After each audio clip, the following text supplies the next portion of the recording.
It is so nice to have Dr. Peter Salerno back with me and with us today. The last conversation was very impactful and illuminating. Even though we talked about you coming back on and I invited you back on, which is incredible, I feel like it could have also been seen as back by popular demand because there was so much dialogue on YouTube and on different Facebook pages and social media about what you talked about, and that you talked about it in a new way, and that you challenged a lot of the information that's out there by a lot of people who might know or who might not, who are quoting other people, and a lot gets transmitted that might not be connected to the scientific fundamentals of this, but just what the information someone has picked up from somebody else, and then it becomes sort of a psychological game of telephone, which is not, I think, ultimately so responsible. So welcome back. It's so nice to see you again. It's nice to see you. Thank you for having me back. It's so good also to talk about not only narcissism, but I think to be able to go into talking a little bit more about when we were talking about different traits showing up at a very young age, even the age of 4. And if people haven't heard the last episode, please go back. I highlighted a story of this 4-year-old girl who I had observed, who I think about often. And I think I need to remember her name and watch out for her, because I think, she's going to do something one day, like start her own cult. And so I have to kind of be familiar with her out there in the world. But there are other people like that. And just being able to have what seems to take the bravery to say, this is something that shows up in children, which is not a popular idea, because we know we want to give kids a chance to grow and to mature. And some do, and probably most do. But every once in a while, you see it differently. And then I also want to talk about traumatic cognitive dissonance. And there was some responses to that. It really spoke to a lot of people. And then there were some follow-up questions that some of the listeners had that I wanted to ask you. Great. And then open it up to wherever you would like to take it, with client experiences, with research you've done, and have it just be free flowing like our last conversation. So maybe we'll start with the children. When you have traits that emerge of some sociopathy, of malignancy, when it comes to that level of narcissism at such a young age, one of the questions was, when you don't see the traits emerging until later, could it be that they didn't develop until later? Or could it be that they've been hiding them until they kind of learned what they could get away with a little bit more, and kind of learned that they can now push the envelope a little bit more? So have they been sort of laying in wait, or Yeah. has it developed over time, or maybe both? Well, yeah, I would say it's both. It's a complicated question. It's not, Yeah. I mean, it's not so much a complicated answer, but identifying which one is Hmm. complicated. When we're talking about like the biological underpinnings of like trait excess, trait deficiency, everyone has a biologically based temperament, and then we have vulnerabilities to our environment that are highly influenced by that biology, which has Hmm. been overlooked in psychology for a very long time in favor of environmental determinism. Everything is environmentally determined. You can shape or mold any kid to be anything. That's not true, but that actually is the prevailing notion in popular literature and popular media. When we're talking about these traits, there still is a developmental process, right? Just a couple of examples of some traits that are problematic. We'll say like impulsivity and aggression. Those are present in kids, even in infancy, some kids, Yeah. but there's still a developmental process for them to be expressed. And one of the processes is they consistently impair cognitive development. Hmm. So it's like this internal battle in the child of my cognition is motivated and influenced by this impulsivity and this aggression that are not coming from adversity. They're coming from my biology. So Hmm. they're negotiating that throughout their developmental process too, trying to make sense of it. So it can be that they're trying to hide these things because kids are egocentric. They don't have the wiring to be selfless. So part of that is taught, but a lot of it also is the resistance to that can also be biological. Basically, it can look like it's unfolding and only manifesting later because of the natural developmental process. It's been practiced in enough times where now it's sort of being a little bit more set. It can also be that they're concealing it.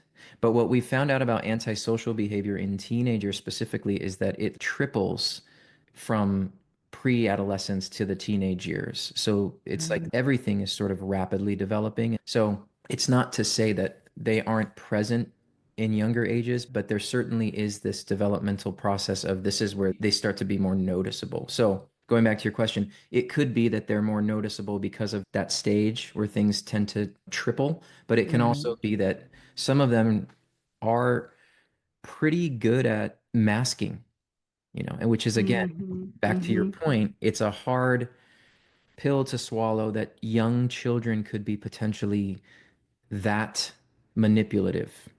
But Yeah. there's just a wealth of evidence to show that some are. Now, the sooner you catch it, the sooner you can intervene, the more positive the outcomes. What I encourage people to do is don't overlook it in the hopes that it's an age appropriate phase that's going to be outgrown. If it's an indicator and it's problematic and they're a minor, get them into treatment as soon as possible with someone who knows how to treat that, Mm-hmm. because that's going to increase the possibility that those tendencies can be reduced and more managed. Right. Mhm. And I would love to talk to you about ways to intervene. And I know these are questions that are going to be personalized, of course, and for the Mhm. ages and the culture, etc. But I think just to have a sense of what might help. What I've seen also before we even get into what might help is this idea that when I was observing this, I've had experience working in therapeutic preschools and with kids Mhm. who are setting fires to things, people who were kids who were in multiple foster placements and who had learned certain behavior or who needed to know that they mattered in a lot of ways. And so there was a lot of history around that and the need for that. And the need then to have them do certain things, I think, just to make sure people knew they existed, which is a very sad state of affairs for kids that young. So I've had a lot of experience around kids who act in a different way and are managing their world in different ways. But I knew in that classroom that if I said something's wrong here, that would have made me seem unkind and that I'm not giving that child the benefit of the doubt. I also was worried that without an awareness that this can exist, that the blame would fall on the parents Mm. because that becomes sort of predictable or maybe low-hanging fruit. Like what are they not doing that they should be doing as parents? So some of the people who responded after hearing the episode were saying, I knew this. I could sense this about one of my kids or about my sibling. We were so different, we had the exact same parenting, or my children, all same experiences.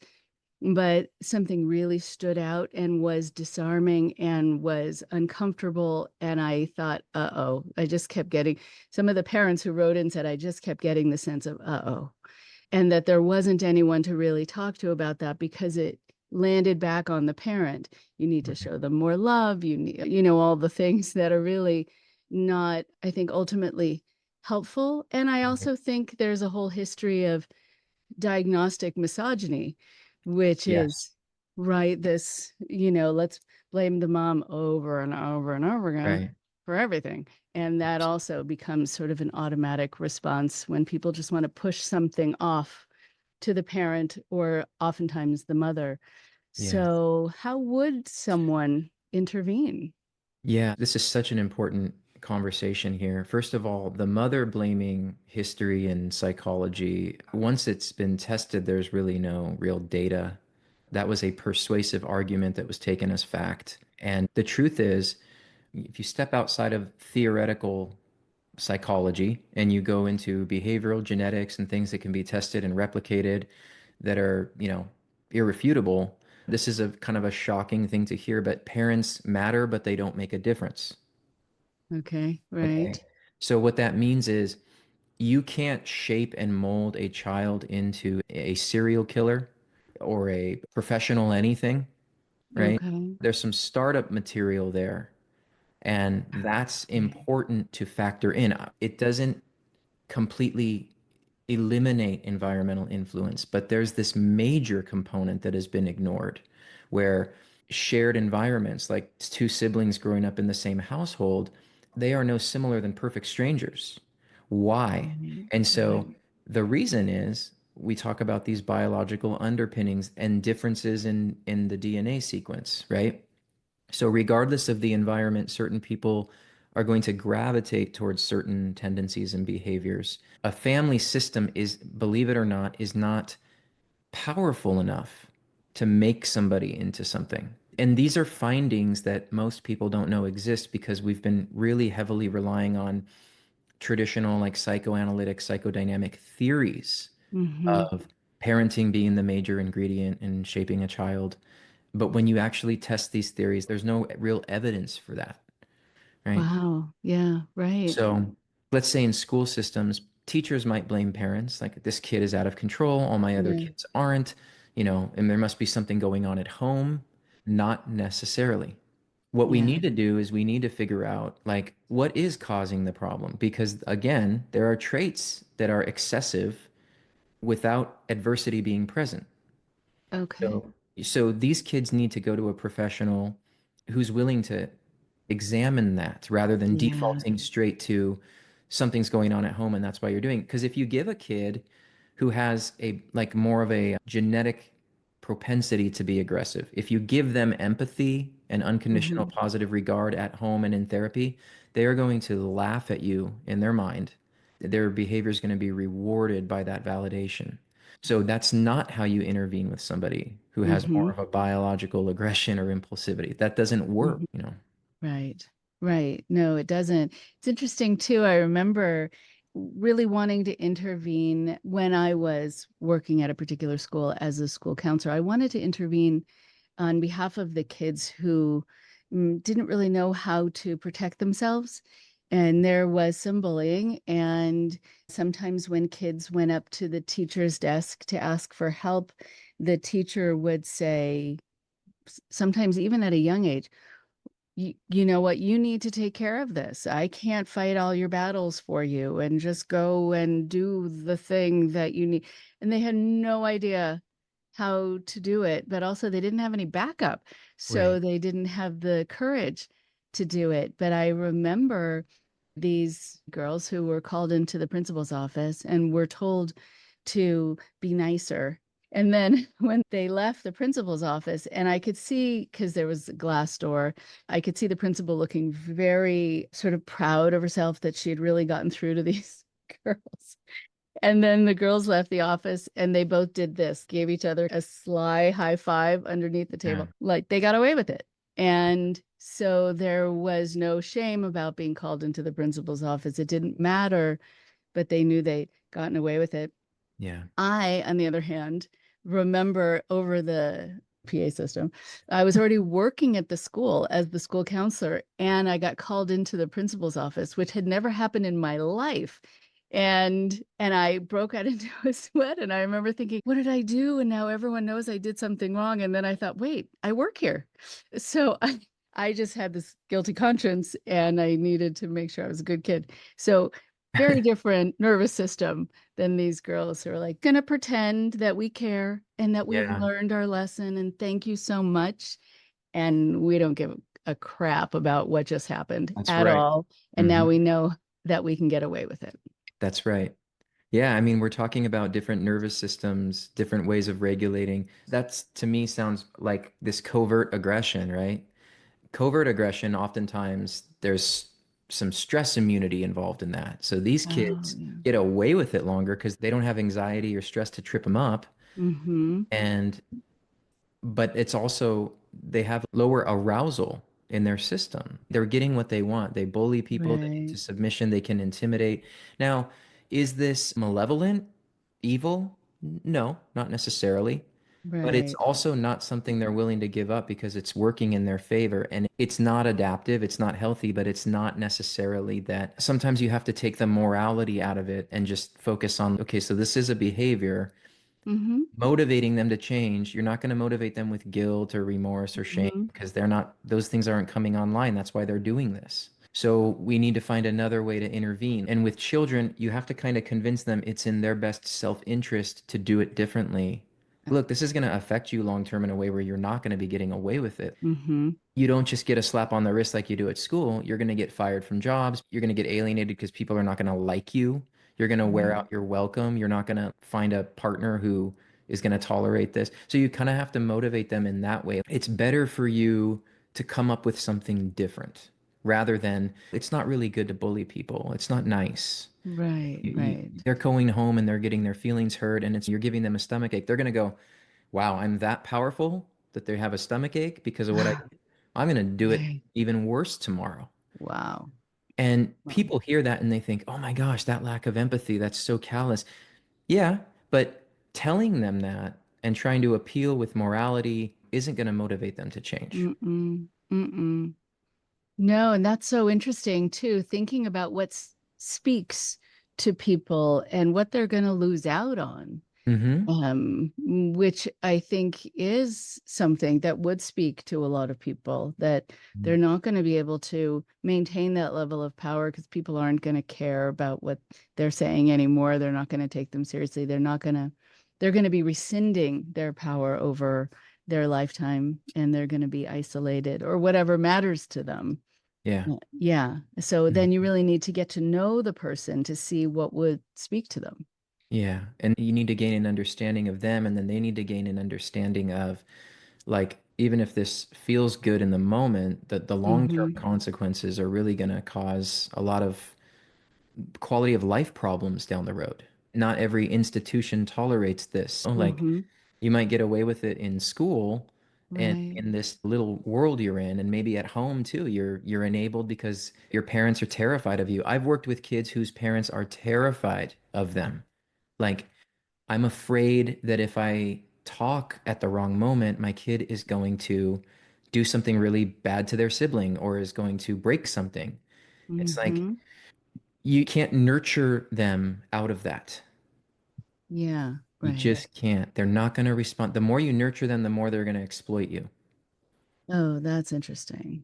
And I remember now when you were talking about stress immunity and then also this lower arousal. So, can you describe that? Because that was also something that was really interesting for people now when they watch TV and they see like the politicians who are sort of gliding through, like I was talking about the cult leaders having no wrinkles and almost like their feet don't touch the ground. They're just sort of floating through their lives. And so, what is this about the lower arousal too? Yeah. So when children and teens and adults, they realize that when they commit these acts of antisocial behavior, whether it's an emotional crime or a physical crime, and they Mhm. realize that they're not getting aroused, it actually increases the likelihood of them repeating the behavior. So Mm. they've done longitudinal studies where they've tested children, early preteens, and then in their teens, and then in their young adulthood, and then their adulthood. So, like, studies that measure things at particular life stage points with like spanning Mhm. 50 years.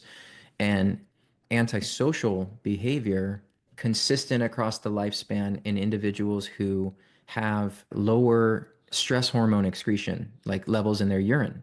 So they're testing their urine Wow. and seeing what would normally work somebody up is actually they're actually very calm when they're committing these heinous Mm. crimes Mhm. or Mhm. when they're messing with somebody or bullying them or intimidating them. They're not getting this hyper arousal. So it's not a defense mechanism. That's not why they're doing it, right? Okay, And right. so why that's important is you can get far in life Yeah. and you can enter into positions of power and authority when you're not tripped up by the things that most people are tripped up about. Mhm. Mhm. And so this Right. low arousal actually is rewarded socially, Mhm. because these people, they're not worked up about things. They can tolerate positions Right. of power that a lot of people would, it would wear them out. because of all of the stress and things that they would worry about. These people don't worry much about anything, so they're thriving in these positions. I'm not speaking about anybody in particular. I'm just saying historically, that's what they're after, power, and their low arousal permits them to kind of climb the ladder. Right. Right. And I think also, like, I think about fact checking myself Hmm. before I speak. And that matters to me. And if someone points out, oh, no, actually, it was this, you're quoting the wrong quote or something, I feel it. Yes. I mean, I won't stay up a whole night. Like if it wasn't life or death. I realize that. I try to keep it in perspective, but still I hold myself up to a certain standard. And now also without mentioning certain people, there are people who will just say anything. They'll just get up there and say lots of words that have no bearing on reality or fact. And they're unencumbered by worry about that because they sound so sure and because they have this stress immunity, they're not breaking into a sweat, their lip isn't quivering, like there are no Correct. tells. So Correct. how do you know, right? And so that's fascinating to me that Mhm. then these are the people who can sway the masses, but should have the least right, the least amount of right to do so. Just feels like this unfair system. I know I sound like a child talking about it being unfair, but it just feels unfair. No, well, I mean, it's unfair in the sense that it's like we try our best to be productive and contained and civil, and we have this internal pause button that we hit when we're, getting worked up, or we react and then later we feel terrible about it, which is Yeah, very yeah, normal because we're wired to survive, and sometimes we feel threatened even when we're not being threatened. right. But there's this step that's skipped people who have that capacity to self-reflect and self-monitor and go, maybe I didn't handle that very well. That step is skipped in individuals with stress immunity. They just will say whatever sticks in the moment, Hmm. and they can contradict themselves in the same sentence, and they don't see anything wrong with that because they're just sort of coming up with what is working for them in this present moment. And it doesn't Hmm. necessarily have to matter or mean something. It's just they're not worked up, so they're just going to say whatever comes to mind and not worry about whether or not it sticks. And that's actually part of the crazy making process is people are like, how could you be this way? Sometimes it's a lack of conscience, sometimes it's a lack of guilt or remorse or empathy or understanding. So they're not really trying to solve a problem when they do these things. They're trying to just be right. They're right, trying to be right. And I Hmm. think intimidate people into Yes. So quiet about their yes. reactions to it. That happens within cultic groups, that happens Yeah. within political movements. I mean, I feel like now with the political movements that we're seeing more in the news, there are these other tells for me. If a politician gets a question by a reporter and then in response they call the question stupid, Right. now I know that means the reporter was onto something.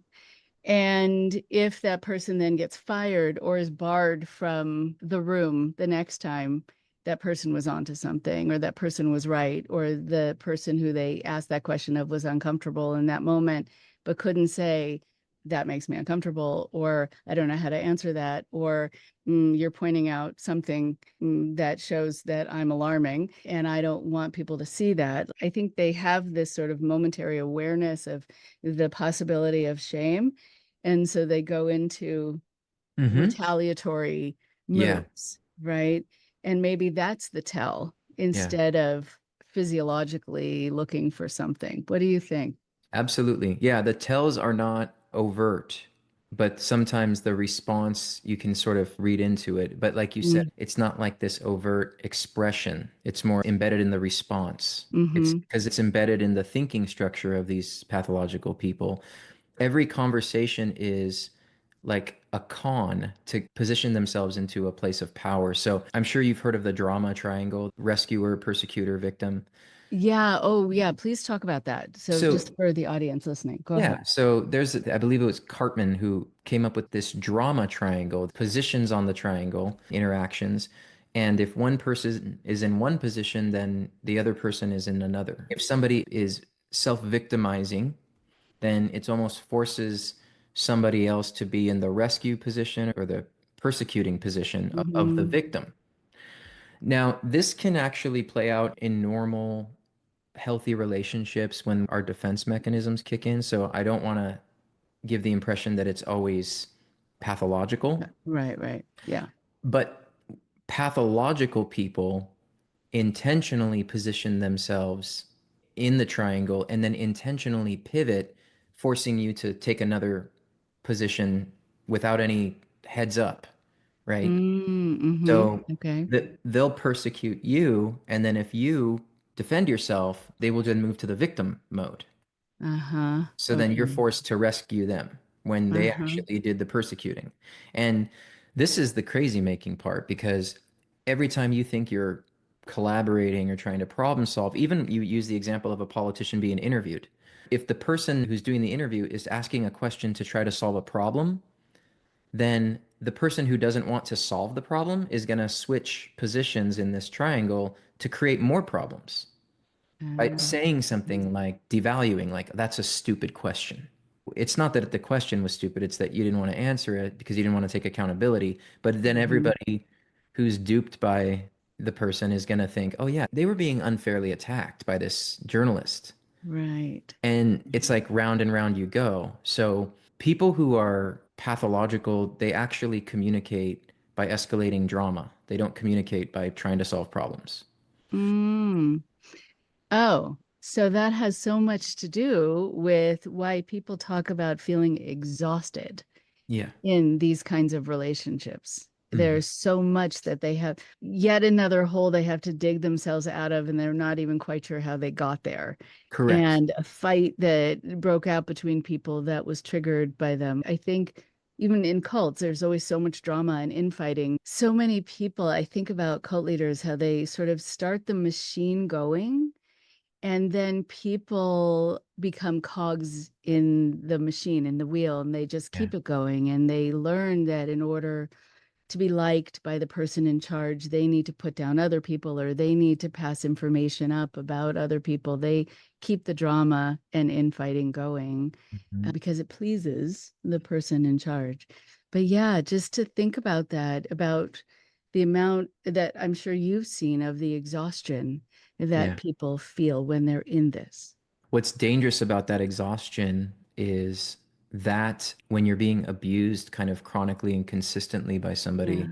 Yeah. that fatigue actually is often the cause of like suicide or suicidal ideation in Oh, victims. wow. So it's not Okay. depression, it's not even low self-worth, it's the fatigue element that just like if Mm, this is gonna be the way it is, I literally can't survive. right. It's not your nervous system. It doesn't match you, Right. really, No. right? You would love a calmer life. Yeah. And so your nervous system is constantly being hijacked by Huh. this coercive, behavior and this manipulation and this power, this disempowerment, right? Mm-hmm. You can reach the point where you start having thoughts that don't belong to you, but it's like I don't see a way out of this. Okay. And so that's a really good thing for people listening to watch out for. Hmm. That there's no way out of this is simply your system saying, like, tilt, like, this is too Yes. much, Yeah. right? Hmm. And you want to go offline because you can't see another way out, Correct. but that Yes. there are other ways out. There are, but you've Yeah. been conditioned to believe there aren't because the person who's typically doing this to you is benefiting from you believing you're the problem. And so it's like almost creates this feedback loop of being stuck in the fatigue mode. And you keep redirecting it to, this is me. They're Mm-hmm. fine, especially the stress immune ones. They're not rattled. So it's like they look like Mm-hmm. they're not going through any trouble. And Mm-hmm. it's not because they're right and you're wrong. It's because they don't feel things and you do, you know. Incredible. Incredible. It's reminding me of something I wrote down, and I was going to put this potentially one day in a book, so it might still be, but I always wanted to call it the 3 year long letter. There was a person who came to see me who had wanted to leave his guru. He was raised in the group, but he could see what it was doing to him. And it wasn't something he would have chosen for himself. But in order to leave, you had to write a letter to the guru, and the guru had to approve your reasoning for leaving. And so he had been working on this and rewriting because it kept being denied Oh my for goodness. 3 years by the time he came to see me. And what he didn't realize was that he didn't have to explain himself at all. And none of this was necessary, but he wanted to do the right thing. Oh, And so he was exhausting himself, and he brought all of the different samples of the letters and with all of the different edits that he got back, redlining them, this just shows that you are this, that you don't appreciate all that I've done. This just shows you don't care about the mission, all the things. I remember saying to him, what if I said to you, you can't leave my office until you give me a good enough reason? ugh. Or if I said, there's the door, just open it and go, and I will wish you well. How would you feel? So at the end of a couple of, he didn't quite believe me that he could still be a good person and just go. But he forgot he had constitutionally protected rights. He had freedom of movement. He didn't know that. And he was sure that, some deity would punish him forever for not coming up with a good enough reason. So I Hmm. just helped him, I think, hopefully see that he was being tortured. If he wanted just to hand me the letters and just really free himself of the weight of it and just go. But that was just so interesting because that was his life, thinking about it, working on it. And he didn't move himself forward. He didn't have a moment of calm. And the person who was doing that to him didn't care. He was so ego driven, you know? Well, it's heartbreaking to hear, but also I'm grateful that he found you because that's a remarkable intervention and perspective and support. Mm, And that is exactly what happens. I described that in my traumatic cognitive dissonance book in the sense of people being frozen in defeat and they're looking for an mm, answer that doesn't mm, exist, right? mm-hmm. They're looking for an answer that really applies to that persecutor role in the drama triangle because the person is saying, the cult leader is saying, you didn't do this right.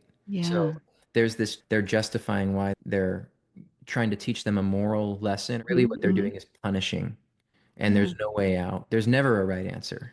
Never. He can write the letter for 3 years plus, and no, they're Oh, not yeah. looking for him to come up with the right answer. Mm-hmm. But there's this hope that's instilled that maybe I can get Mm-hmm. it right, and Mm-hmm. it's an endless trap, and that's torture. Right. Yeah. I said, if someone doesn't want you to go, then no amount of reasoning or fancy wording is gonna, it would be like if you said, I'll give you $20 for your dog. And I Right. said, or your son, your daughter, whatever. Yeah. Yeah. And I said, no, no, how about 30? How about 4? It just, Right. if you come up with just the right amount, no, there's no amount, there's no conversation we can have here where No. you're going to get something from me. But that's just not told. That is so interesting. Frozen in defeat. It's another one of these quotables, a Peter Mhm. quotable that is so amazing that I'm writing down because that's a terrible feeling. And this seems to, I'm sure, happen a lot in the work, especially that you do. Yeah, that one is a quote from someone, a client I worked with. I printed in the book. Yeah. But it's interesting. I get very emotional and protective of clients who've gone through this because they say things that I thought when I was in it. Yeah. And Right. it's like I've said that so many times, frozen in defeat. You Yeah. get in these circular arguments where there's no off ramp. The person isn't really looking to problem solve with you. And I remember in a situation I was in that was pretty bad. The person was sort of doing this, I can't stand you, I hate it here, I want to leave, and I'm not going anywhere. So it's like, Oh, so when you're a reasonable person and you're a therapist and you're like, help me understand this. You hate it here. You can't stand the sight of me and you're not going anywhere. Why would you stay? And right. then, that's where you fall into the drama trap because that question is not worth asking, but you're Mm, just trying your best to be a rational human being because mm-hmm. the contradiction is so blatant. But Mm-hmm. really what Mm-hmm. they're saying is, if I can punish you, I will. So there's no way out. Right.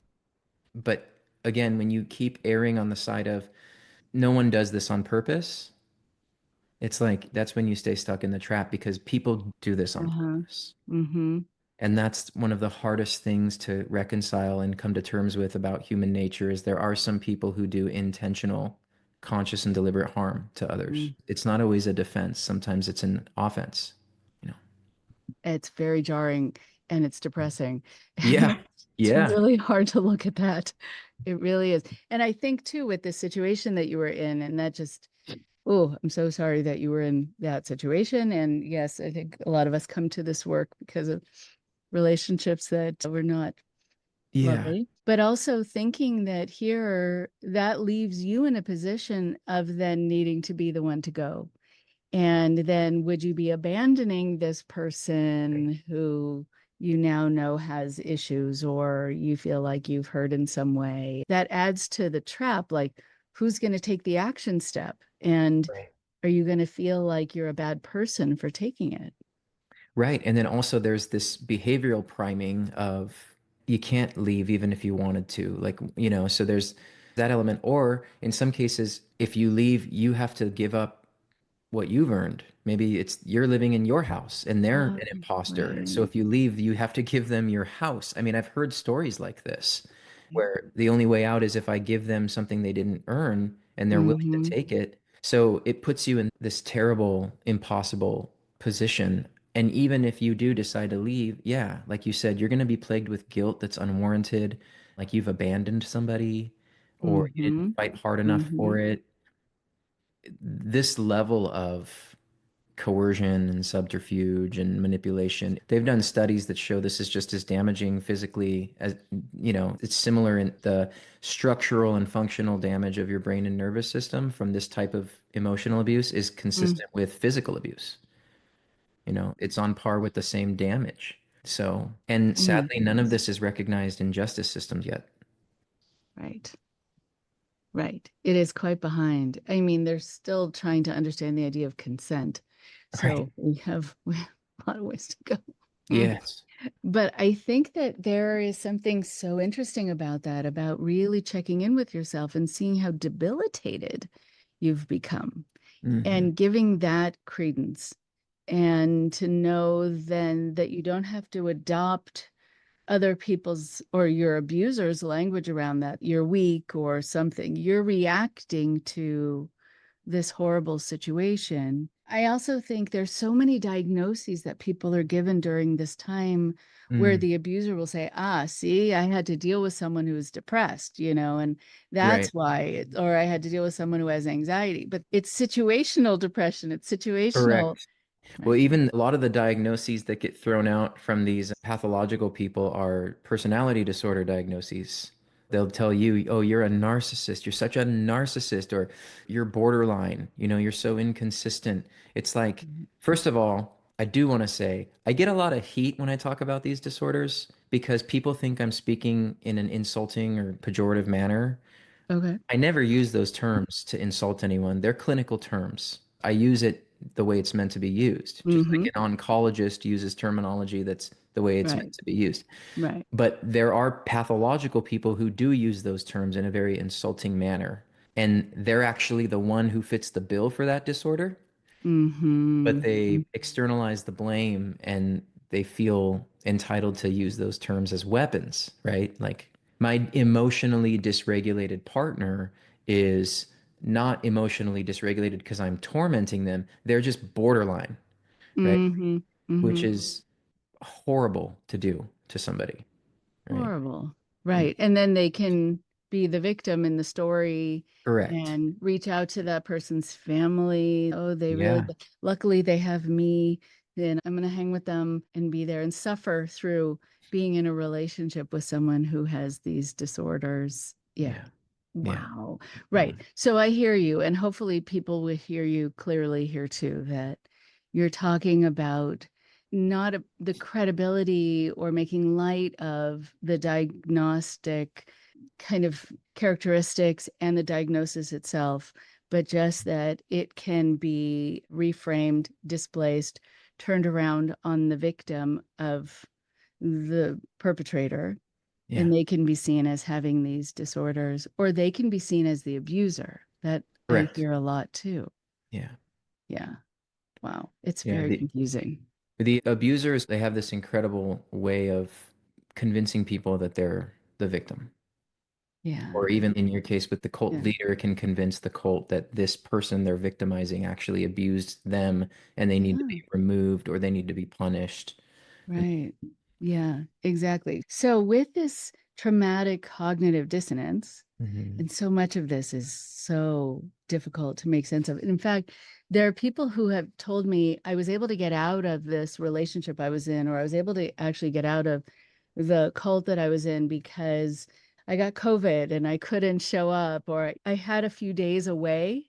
Yeah, And I started with that distance without the constant reinforcement of the message and the environment with people in it who also reinforced the message of the person in charge. I could suddenly come to a little bit, which was interesting, wow. having that time away. And so I was going to ask about how people get out of that traumatic cognitive dissonance, how they help see. And I know sometimes just pulling yourself away, if you have the luxury, not everyone has that. Right. What are some other ways that people can address this cognitive dissonance so they can really see what's happening to them? So I think something that a lot of people run into is there's a cognitive understanding that there's something wrong, but there's not a felt sense in the body that's in alignment with that intellectual thought process. Okay. And so getting those two things in line, I tell people your nervous system and your core belief system need to be on the same page. They get out of alignment when you're being manipulated. Cult leaders and abusers, and you can have a cult of one, right? You can Yeah. have Right. a Yeah. narcissistic or Yeah. Right. psychopathic person. Absolutely.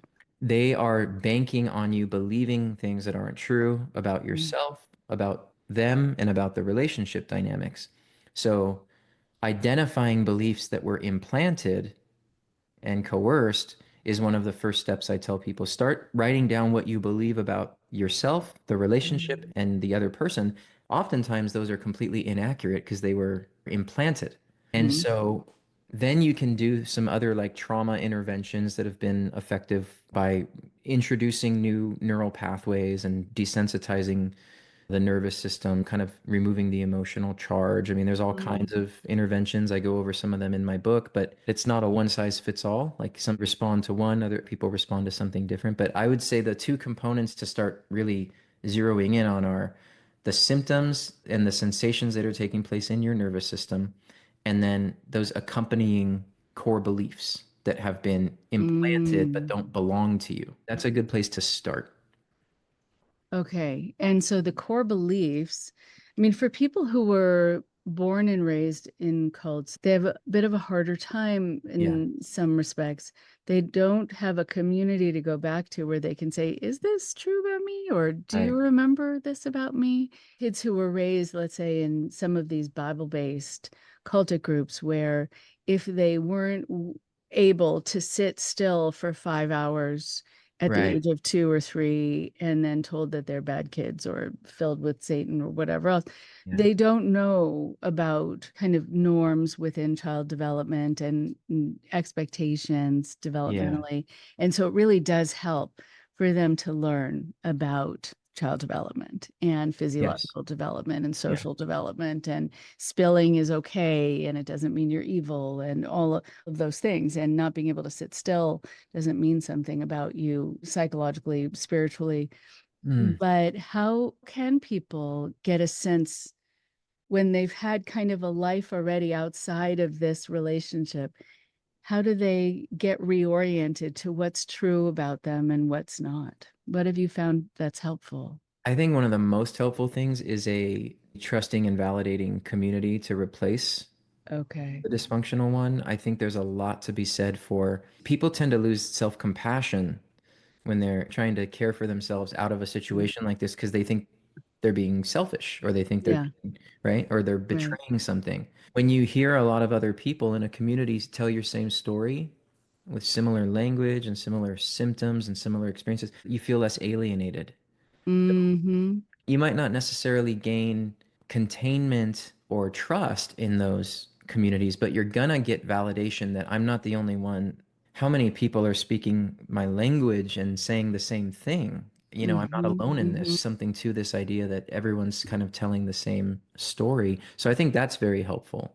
I've seen people struggle in individual settings and then they join a community, and that just seems to really give them permission to start doing the individual work, Okay. Oh, interesting. you know?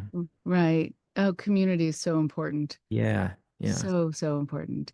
I'm wondering also just about this conversation about heredity, because as with anything, and also I guess this is to prepare the listeners that you're not saying something that is black and white. There are people who were asking, and I know this is something you address, Hmm. to what degree are some of these traits hereditary? So nature versus nurture, or nature and nurture Yeah. argument.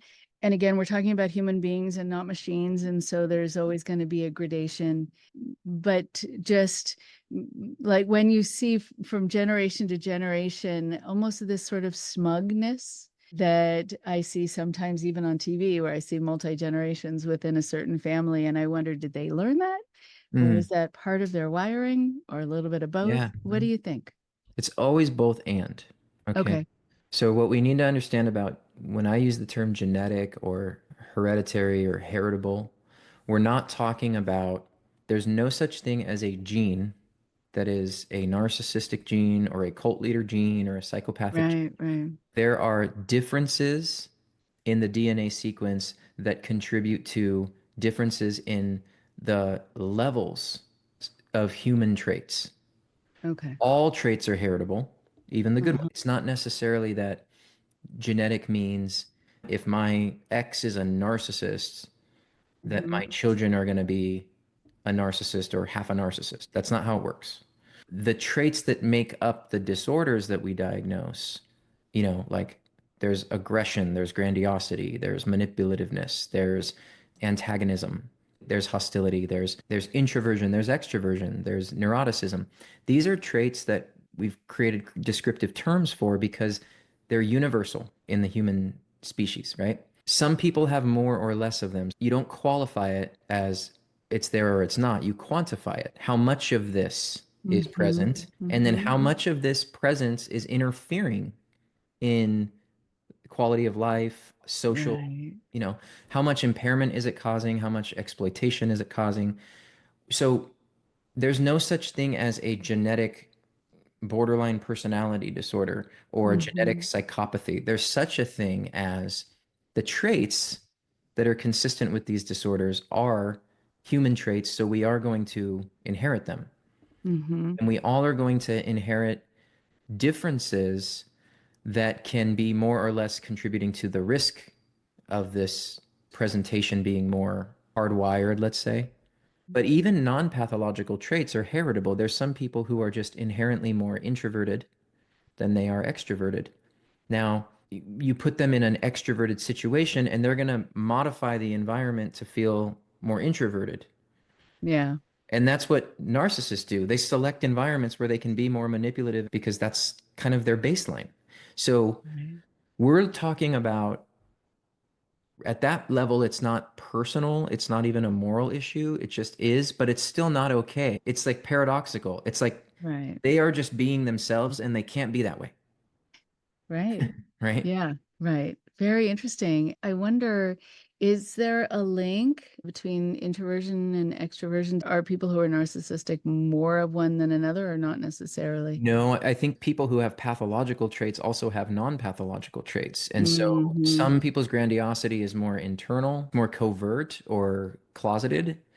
They might have a tendency to be more introverted and isolated, and others more extroverted, and their grandiosity is more obvious because of that.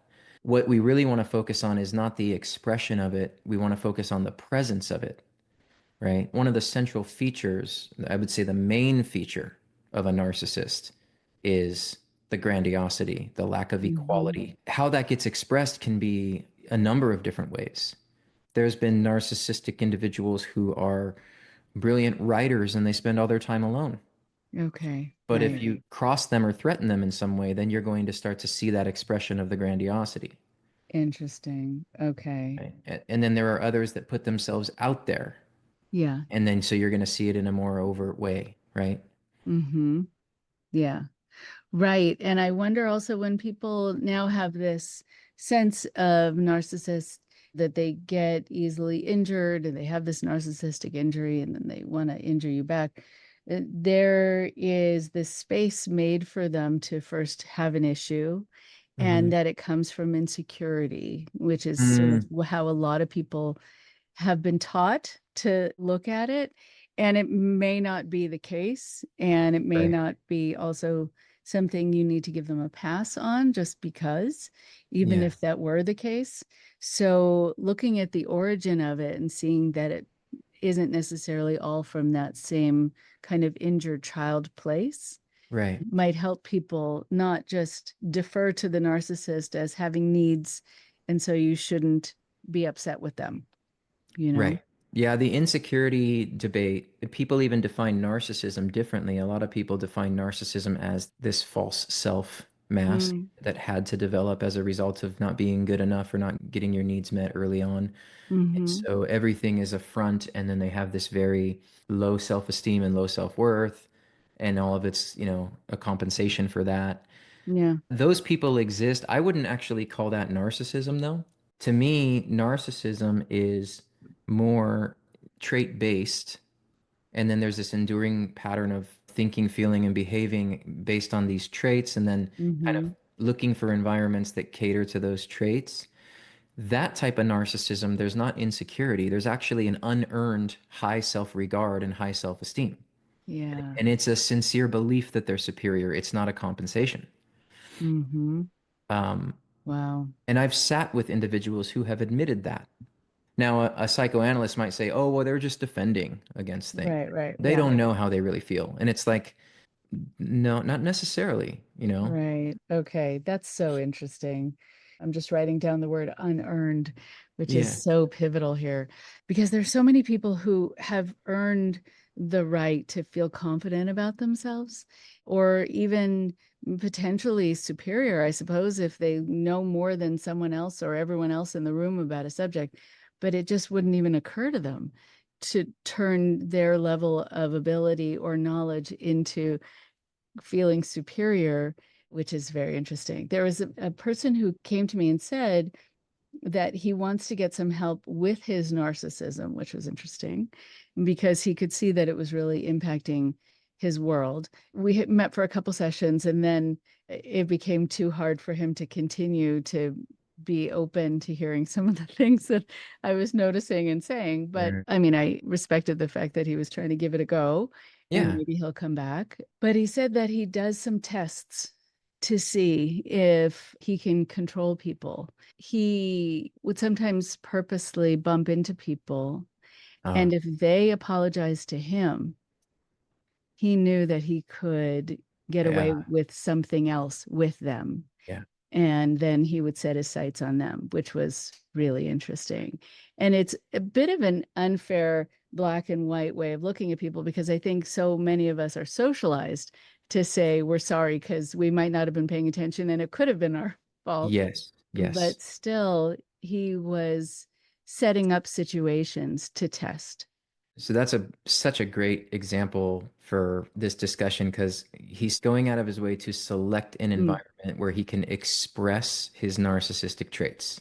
He's not a passive recipient of something and then receiving an injury. He's exploiting, right? Yes, yes, And great word. and that black and white all or nothing, if I get an apology, then versus like, oh, there's so much gray area with what an apology means, like you just said, we're socially conditioned, Right. culturally conditioned. So, but they have this rigid black, dichotomous thinking. This is what makes them so difficult to work with because if they feel slighted, even when they're not, they're going to drop out of treatment or they're going to discard a Mm. relationship or they're going to devalue someone or they're going to justify mistreating someone because they really don't have the gray area, the middle ground that's necessary to be flexible enough to relate, you know.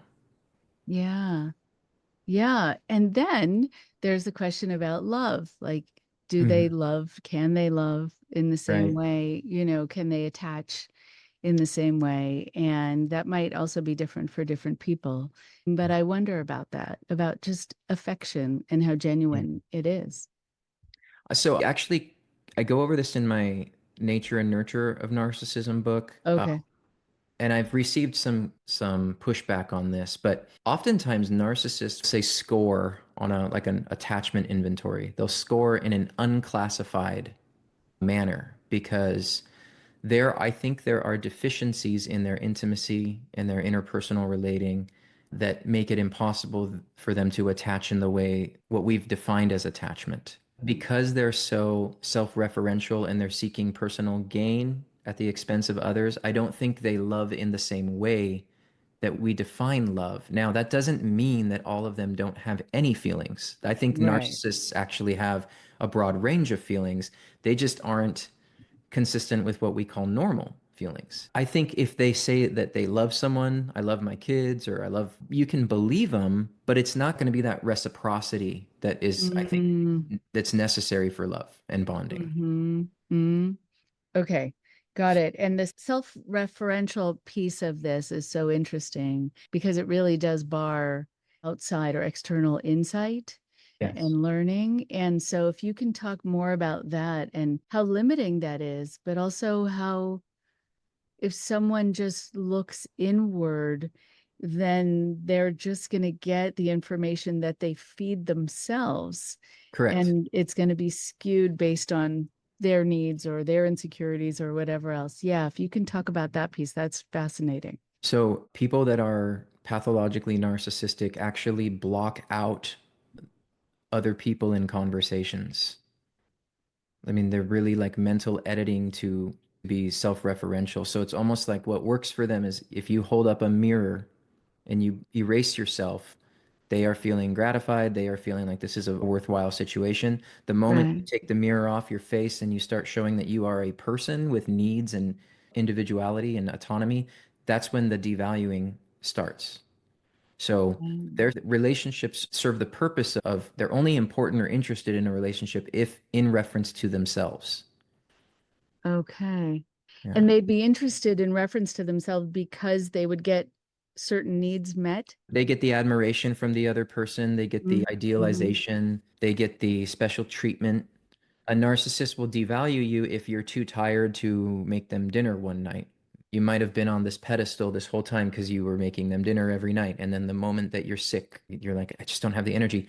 Now they go, oh, you're not what I thought you were. Right. They weren't appreciative of the dinners, they were expecting the dinners. And the moment you don't give them what they expect, now you are on the road to discard.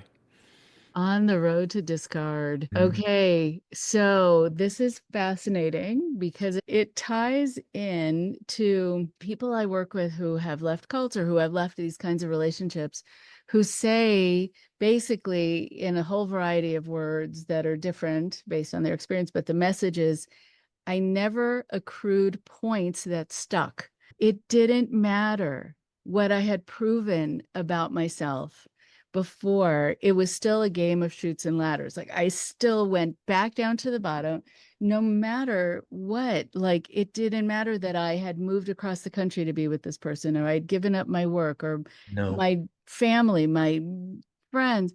But because I didn't greet them first when I came in the door, but I pet the dog. That was it. Right. That's right. There are no gold stars collected in these relationships.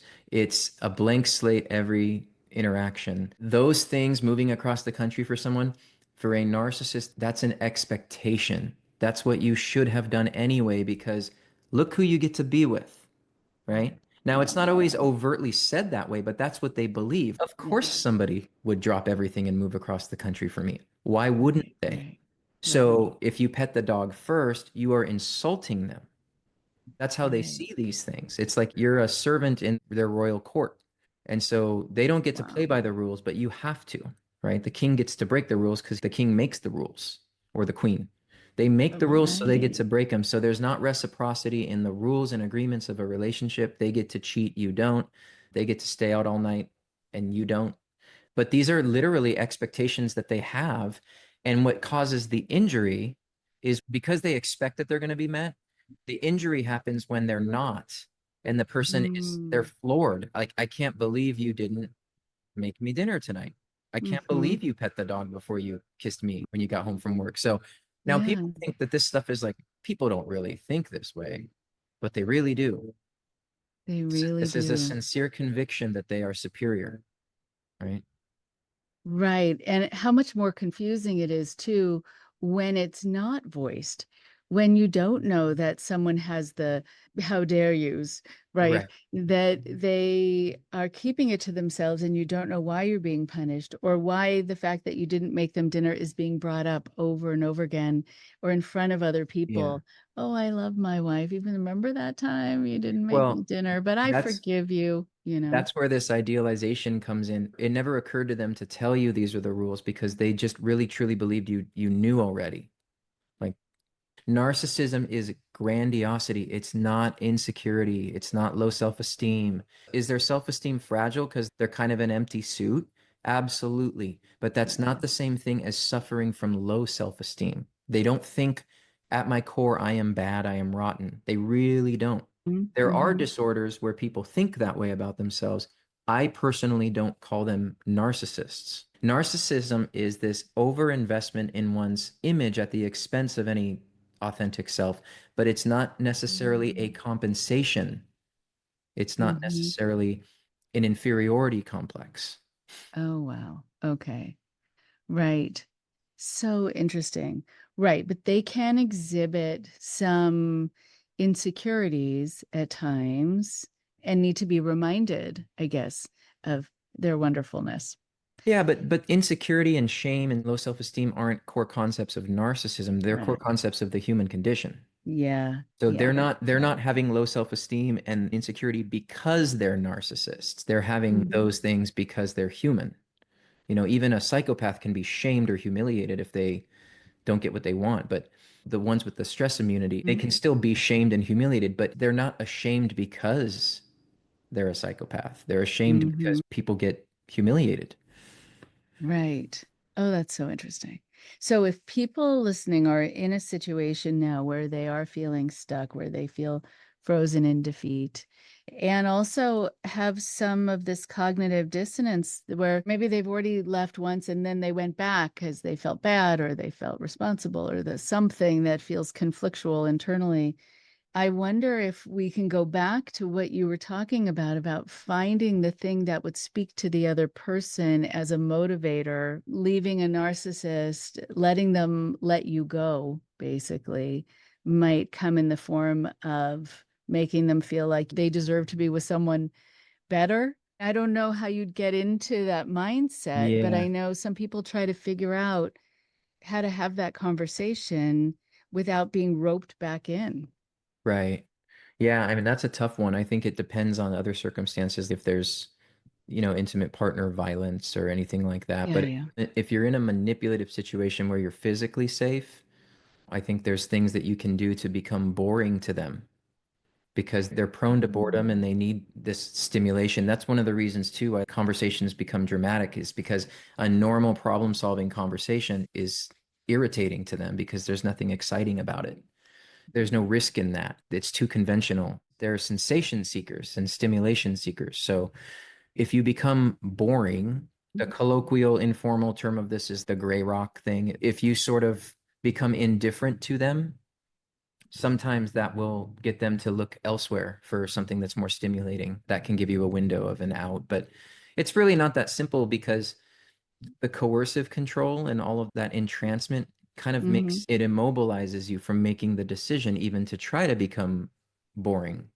So Right. my suggestion is always you got to meet with someone who knows what they're talking about. I think also joining a community of support where Hmm. someone's going to believe you because a lot of this is unbelievable for most people. Like a lot Hmm. of people think, why don't you just leave if it's so bad? They don't understand the behavioral priming. The colloquial term is the trauma bonding. They don't Hmm. understand these things. They think it's really a conscious choice to stay and a Hmm. conscious choice to go. And we both know that's just not true. Right. Yeah. Yeah, absolutely right. So I know we're coming upon the end of our time together, and this has been incredible. I know also that people wrote in after hearing our interview and talked about having bought your books and have found them to be pivotal, practically useful, and also very supportive.